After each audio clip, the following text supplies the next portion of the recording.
we are live, and right now we are with EPAM Romania with Mihai Cislariu, who is the head of data and analytics, right? Yeah. Great to have you here, man. And I know I've introduced you, but I want you to tell me a little bit more about yourself and a few things about EPAM as well. Okay.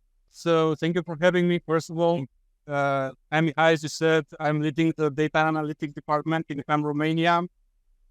About me, I'm working with the data for 8 years right now. I really love and I enjoy the figures and everything that is happening over there.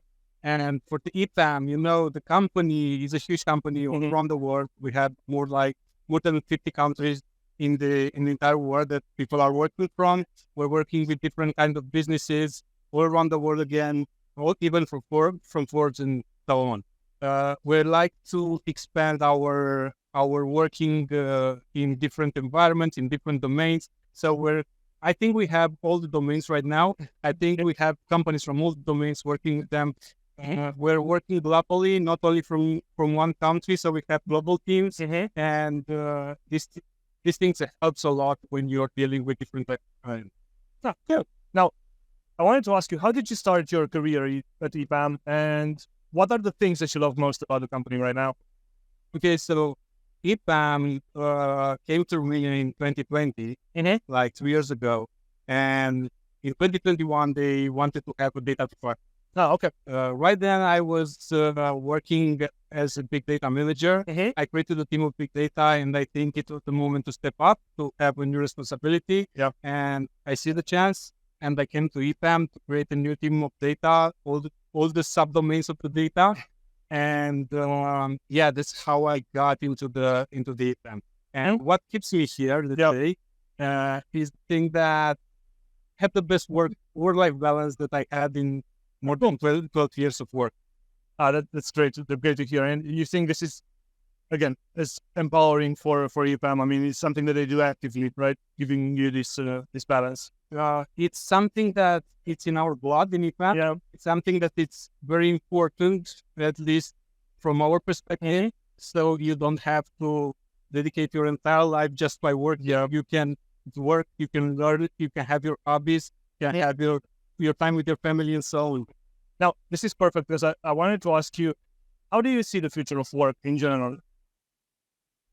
As you know, and I think everybody knows, starting from the pandemic, the work from home is a very natural state of working. Yeah. And I think it's also helping a lot the society because a lot less people in the traffic, less pollution. Yeah. People also have time to bond with their family, and they don't need to go like 1 hour to work, 1 hour back to work. But I don't think this is the pure next thing in working. Okay. I think that there should be a balance because some of the work requires to be there, some of the works doesn't require.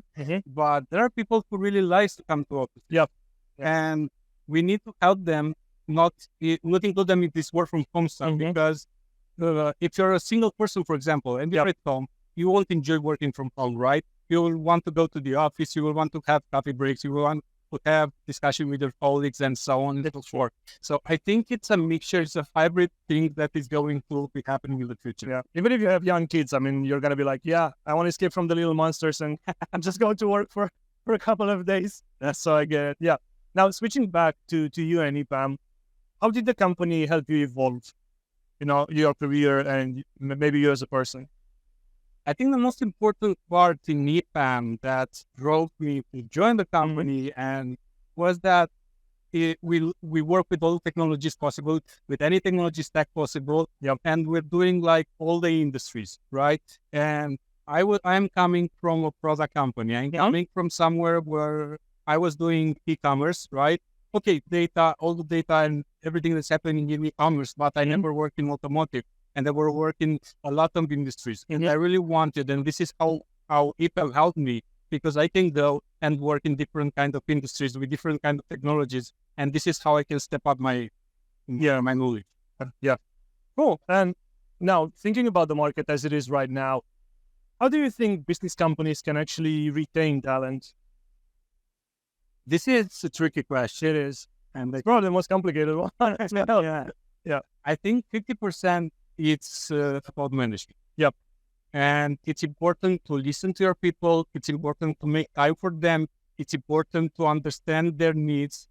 And it's also important to understand when they have a breakdown, when they have, they don't feel like they belong in the project, in a team or something. You need to understand exactly what is happening with your people constantly. And you're doing that, I think 50% of the problems are solved. If you're listening to them, 50% of the problems are solved. The next 50% is what you can give to them. Okay. It's important to, when you listen to them, to understand exactly their needs and try to make it work for them. Try to figure out how exactly you can be involved in their needs. Yeah, exactly. Maybe they don't, what they're not interested in working in pharmaceutical company. Maybe they're not interested in working with a different, an exact type of, I don't know, technology. Or maybe they just want to learn something new. And you should not let other company offer this opportunity for them. You should. That should be on point of that. Yeah. All right, cool. Now thinking about your decisions, I wanted to ask you something a little bit on the funnier side.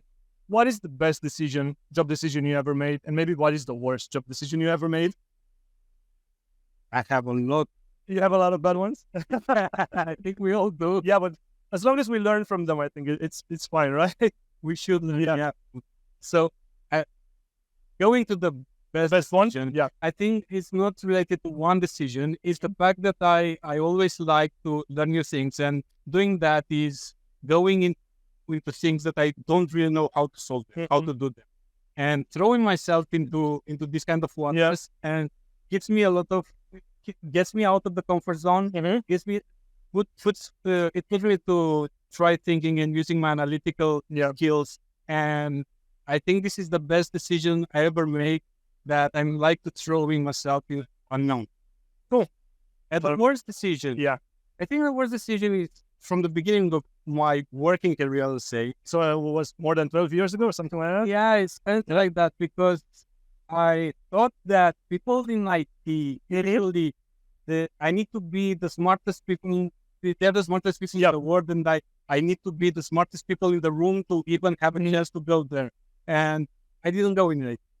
And 5 years passed until I got the courage to go into actually going in the field. Yeah, and I think I lost the 5 years opportunities to learn things, and this is why I think it's the worst decision that I have ever made. Okay, so this a little bit transitions into what I wanted to ask you as a final question. Now, here at DevCon, we have roughly 2,000 people, maybe a little bit more, and some of them are new to the IT field. You have any advice for the aspiring people coming here that want to work in IT and want to grow in the tech industry? Don't do my mistake. This is all right. Do what you love. Don't think, just do it. Do exactly what you like. It's more relevant to be good at something, and when you like something, you are going to be good, than doing something just for the name of the technology, or doing something just for the status of the technology. No, you just need to do what you love, and being the best on what you love, it's making you more than, I think, better. Let's put it otherwise. A very good person at something, it's way more important than a mediocre person at many things. Any other thing. Doesn't matter, whatever you do. Okay, so just try to focus on one thing. Try to focus on what you love. Yeah, on the thing that it can be 2 things or 3 things, but on what you love, what you like to, what you like doing. Yeah, never go to a technology just because it sounds. As an advice, don't be the jack of all trades and the master of none. Just try to focus on the things you love. And I think this is it from us. You're gonna have a keynote tomorrow as well, so make sure to check that one. Check the EPAM keynote. Again, thank you so much, Mihai. Thank you. Cool. See you guys.